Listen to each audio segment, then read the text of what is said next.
Brought to you by खाता book. इनका tomorrow हो ना हो, लेकिन हिसाब टुडे हो सकता है। हाँ?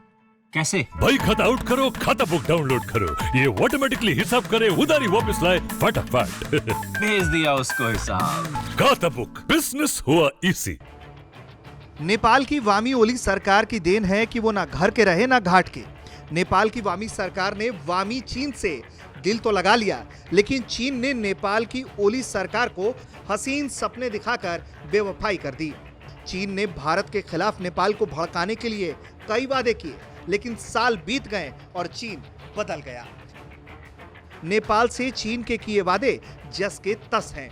नेपाल टाइम्स के मुताबिक साल 2019 में नेपाल का दौरा करने वाले चीनी राष्ट्रपति ने काठमांडू में नेपाल के साथ अपने dream project belt and road परियोजना पर हस्ताक्षर किया था। एक साल बीत जाने के बाद भी दोनों ही देशों के बीच में इन परियोजनाओं को लागू करने पर कोई खास काम नहीं हो पाया है। नेपाल टाइम्स की रिपोर्ट कहती है कि साल 2015 में भारत के नाकाबंदी करने के बाद से नेपाल सरकार ने अपने व्यापार को चीन के साथ बढ़ाने का फैसला किया। हालांकि इतने साल बीत जाने के बाद भी अभी तक उसने चीन के साथ व्यापार बढ़ाने में कोई खास रुचि नहीं दिखाई। हालात ये हैं कि चीन को जोड़ने वाला एकमात्र रासुवी गाड़ी काठमांडू हाईवे अपनी अंतिम सांसें गिन रहा है। इस फजीहत से बचने के लिए वामी ओली सरकार कोरोना का बहाना बना रही है, लेकिन यह चर्चा का विषय हर जगह है कि नेपाल को चीन ने हसीन सपने दिखाकर ठग लिए। वामपंथी ओली सरकार ने चीन की नीतियों का समर्थन देकर अपने ही पैरों पर कुल्हाड़ी मार ली है। चीन का समर्थन करने के बाद अब जो परिणाम सामने आ रहे हैं, उससे नेपाल को सालों तक भुगतना पड़ सकता है।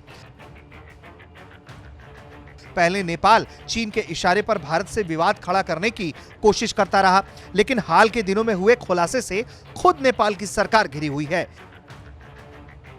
विपक्षी पार्टियां वामपंथी ओली सरकार की नीतियों पर लगातार प्रहार कर रही हैं। विपक्षी पार्टियों ने आरोप लगाया कि चीन ने हुमला में नेपाली जमीन पर कब्जा किया है।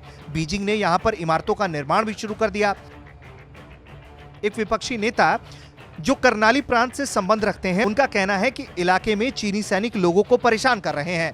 और वहीं नेपाल के एक न्यूज वेबसाइट खबर हब के मुताबिक चीनी सैनिक खाने से लदे ट्रकों को बीते दिनों रोक रहे थे।